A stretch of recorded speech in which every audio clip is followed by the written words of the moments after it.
Hey everybody, it's Alex from Heavy New York back at Irving Plaza. We just wrapped up an awesome interview with Delane, and now we are here with Sean from Kamelot. Thanks for being here, Hey man. man, how's it going? It's great to have you here. The Shadow Theory is absolutely a beautiful record, another great one for the Kamelot Well, thank you so much. discography. How was the recording of it and everything else been with it so far? It's been really great so far. The response from it is people are just loving it. So and honestly, for me, it's my favorite album so far. So we have a lot of good songs out there, but this one has the most on one album for me. So it's really good. Absolutely. Now, being that it was like 3 years since the last one, was this meant to be kind of like a follow-up to Haven? Because a lot of people like that record. Or was this meant to be in like its own entity? Well, it is kind of a follow-up to Haven. I mean, especially if you watch like the videos and stuff, it is kind of linking into that. But I mean, it's not. I'm not gonna go ahead and say yes. It's the next part of it, part two. It's not really what it was, but it's just all new music that we put out, and we honestly worked on it for about the last year. We really started doing the heavy recording in the fall, and but all the writing was done through the last year. And, we actually took a year off, which seemed like a really long year to be off the road. We're so used to touring, and I mean that's just what we do. We're a touring band, and we love playing for people. And taking the time off to write is always, for me, it's difficult. Those guys they really dig the studio, and I'm not a big studio buff, so I do the studio long enough so I can go play out live. There you go. It's just a means to get to the live show for me. Absolutely. Now, I know with this particular record, you featured Lauren Hart from Once Human, and then you had Jen from Beyond the Black featured on a song. And in the past, you've had Alyssa from Arch Enemy and The Agonist. Is that your phone? That would be my phone. That's a pretty metal ringtone. Well, thank you. But by having in all these guests in Kamelot, did that allow newer elements to be brought in for you guys? Of course it does. I'm not really sure how Tom met up with Lauren. We ended up doing a festival this past summer with Iron Maiden out in California, and Lauren was the backup singer for that.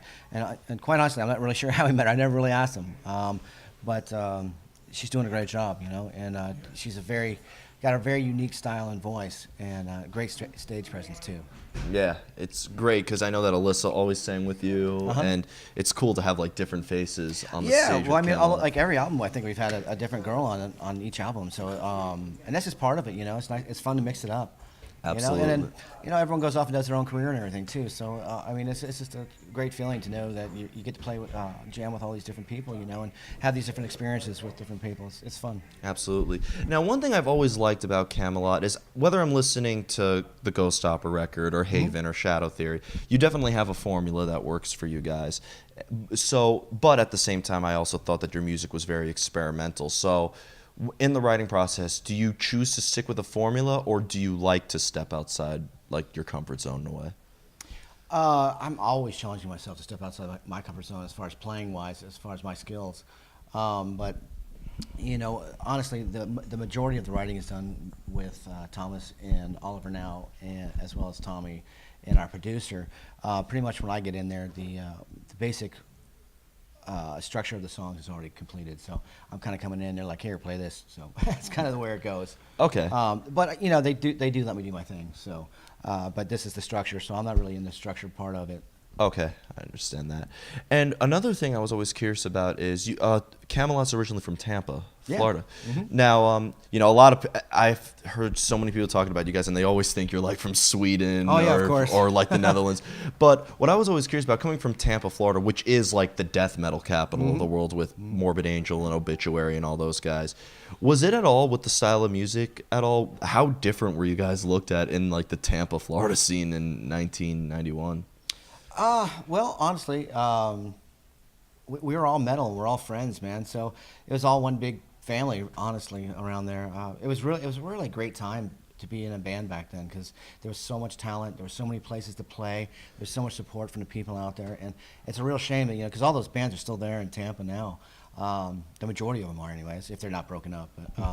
But there's not really a whole lot of places to play anymore, But the people are still there. It's like all these bands come out of there and they go on tour out of there. But it's just strange, isn't it? How they all came out of that one place. All that metal death came out of there. And, Yep. I mean, just there's so much good music comes out of there. Yeah, I know. We're having Obituary come here next month, and we're looking forward to that. And I'll tell them you said hi. Yeah, do that. Yeah. And one thing I was always curious about is being the bassist. I would love to know what, like, because I'm a gearhead myself, I'd love to know what some of your gear choices are, amp and bass-wise. Amp, honestly, with amps, I'm not really using an amp anymore. For the longest time, for the last, I don't know, 5 years or so, I've gone all in-ear monitor. And the main reasons for that is because we're playing on bigger stages now. And, you know, if you roll an amp up there on a stage, I have to stay in one place. I don't know if you've been to a Kamelot show, but I don't stick around in one place too long. So. Yeah, I saw you guys. Last time I saw you guys was with Dragon Force in 2015. Right. So I'm running all over the stage, and so if I'm over on the guitar side, I can't hear my bass. And so the only way I'd be able to hear it is to crank it up, and then everyone's like, oh, the bass is too loud. So, so I went and got in-ears, and so now I have a constant, steady volume across the stage. I hear a lot of people complain that in-ears you don't get to feel the crowd and stuff, but I do. I don't know. I can hear them just fine. Works for you. Yeah, it works for me. I was using a Sans amp for a while. I'm just running direct right now because the ESP guitars I play, they just sound so good, man. I don't even have to put anything on them to boost anything. I just plug them straight in and go. They sound great. And what else am I using? I'm just using a Digitech 360. And I only use that for the pitch shifting in it, so I'm really not even using any of the amp settings on it. It's actually a guitar pedal, but I just use it for the pitch shifting because some of the songs we have, the tunings are a little different. So Yeah, I could tell by listening that there's like a tuning difference. This album we did a lot of tuning changes, and so for the first couple of shows, I didn't have that pedal, so I was changing basses like every other song. It was crazy. Oh, like Doug from King's X. Oh my God! I was like, man, we have got to go find a pitch shifter to fix this problem because I was just swapping guitars like mad, and I mean it was kind of nice because I didn't have to think about it. I just turned around and there was my guitar tech handing me a bass. It was great. But, I don't want to work him to death, so yeah. I'm being kind to my guitar tech right now. Well, and the whole tuning thing, being that Kamelot has a lot of keyboard-driven elements in there too, I'd imagine that I don't know if you have to adjust the tuning to that or. It's honestly about adjusting to the vocals. Okay. And what he's singing in for the recording. So, that's where it is. We've taken some of the songs, we've tried to change tunings on it just so we didn't have to tune so much, but it just doesn't sound like the album, and we want to give the best show we possibly can and make it sound as close to the album as we can for every show. So Absolutely. And I just have two more questions for you.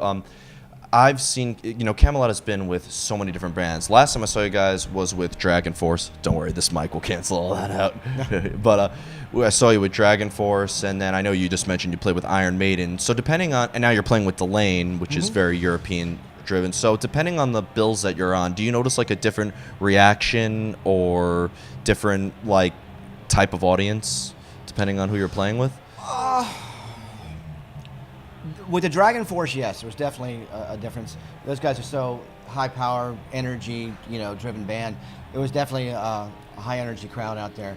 But honestly, we're the headliners, so the people that come in are honestly kind of our fans anyways. And so we're kind of setting the bar for the other bands. And so we have pretty much a common fan. Well, Delane anyways isn't too far off Kamelot anyways for the type of people that like Delane usually like Kamelot as well. So. And vice versa. So, yeah. We're getting pretty much like the same people in here, regardless. Awesome. And a final question I have is, now that the Shadow Theory is out, I mean, me personally, it's one of my favorite of 2018, and people have been loving it. So I could see a whole new touring cycle. Is there any tours coming up or festivals that you are allowed to announce or anything like that? No, I'm gonna keep tight-lipped on that, man. Once I stop recording, you'll tell me. Yes, I do know them, but I'm not gonna say it because if they're not announced yet, then I don't want to be the loose lip that's the ship. You know what I'm saying? Yeah, I know what you mean. But we can be expecting to see Kamelot on the road so much for Shadow Theory. Absolutely. Next year's already booked, so you'll be seeing us next year as well. So back in New York. I haven't seen the schedule. I just know that it's booked. I've just been told that hey, that the tour is already booked. So we've got.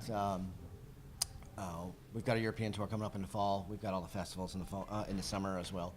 And I'm not really going to say what's going on next year because I don't think it's been announced yet. So. Excellent. Well, I look forward to hearing it. All right. But Sean, thank you so much for your time. Yeah, thanks. Yeah. Everybody, Sean from Kamelot, pick up their new record, The Shadow Theory. It is absolutely awesome. This is Alex from Heavy New York back at Irving Plaza, and we'll see you next time.